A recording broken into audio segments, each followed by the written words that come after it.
BSP supremo Mayawati ने mission 2017 के आगाज के साथ ही सियासी एजेंडा भी तय कर लिया है। अखिलेश सरकार में प्रदेश की बिगड़ी कानून व्यवस्था, सांप्रदायिक दंगे, अल्पसंख्यकों और दलितों पर अत्याचार, किसानों की दुर्दशा, बुंदेलखंड की बदहाली को मायावती जनता के सामने हथियार के तौर पर पेश कर रही हैं। वहीं मायावती अपनी महारैलियों में दलितों और अल्पसंख्यकों को यूपी चुनाव में एकजुट रहने की अपील कर रही हैं, ताकि मिशन 2017 के तहत यूपी फतह किया जा सके। देखिए, पार्टी सर्वजन समाज की है, मगर जो नींव काशीराम जी ने रखी थी मुस्लिम और दलित गठजोड़ की, उस नींव पे अब इमारत बनाने का वक्त आ गया है। मुसलमान कांग्रेस और सपा से बुरी तरह से ठगे गए थे। कभी सपा ने मुजफ्फरनगर का दंगा दे दिया तो कभी कांग्रेस ने कुछ दे दिया, लेकिन अब सिर्फ और सिर्फ जरूरत भी और मजबूरी भी मुसलमानों की बहुजन समाज पार्टी बन चुकी है। और बहन जी ने भी इस चीज की पहल की है, तमाम रैलियों में मुसलमानों को साथ लेकर चली हैं और मुसलमानों की बात कही है। पूरी मुस्लिम कम्युनिटी पूरी तरह से बहुजन समाज पार्टी के साथ जुड़ चुकी है। मायावती अपनी महारैलियों में हर ऐसे मुद्दे को हवा दे रही हैं जिसमें केंद्र और प्रदेश की अखिलेश सरकार को कटघरे में खड़ा किया जा सके।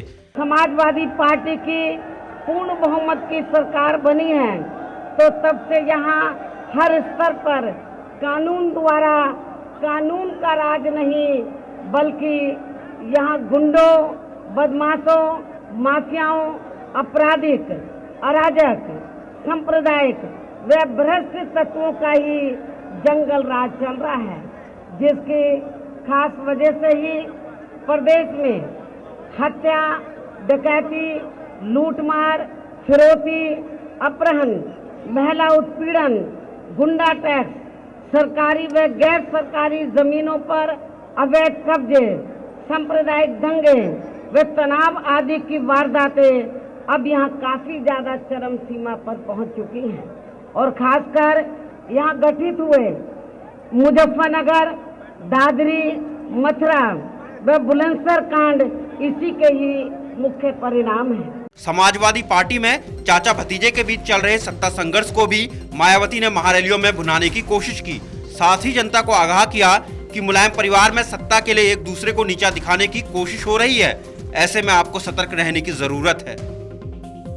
यदि आप लोगों ने उत्तर प्रदेश में आगामी होने वाले विधानसभा चुनाव में अपने इस संकल्प को पूरा कर लिया, अर्थात अपनी पार्टी को यहाँ उत्तर प्रदेश में पूर्ण बहुमत के आधार पर सत्ता में आसीन कर दिया, तो फिर वास्तव में आज यही मान्यवर श्री काशीराम जी के प्रति आपकी सच्ची श्रद्धा भी होगी।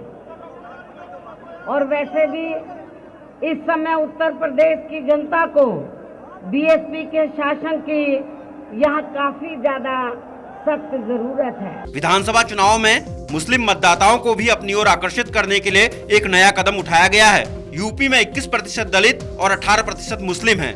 403 सीटों वाली विधानसभा में से रिजर्व सीटों की संख्या 85 है, जहां सिर्फ दलित ही चुनाव लड़ सकते हैं।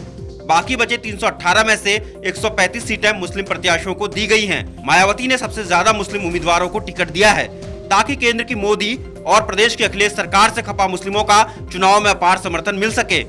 मायावती ने अपने नेताओं और कार्यकर्ताओं से भी कहा कि वे सपा और बीजेपी के खिलाफ मुस्लिमों के रोष को समझें और उन्हें बीएसपी के करीब लाने का प्रयास करें।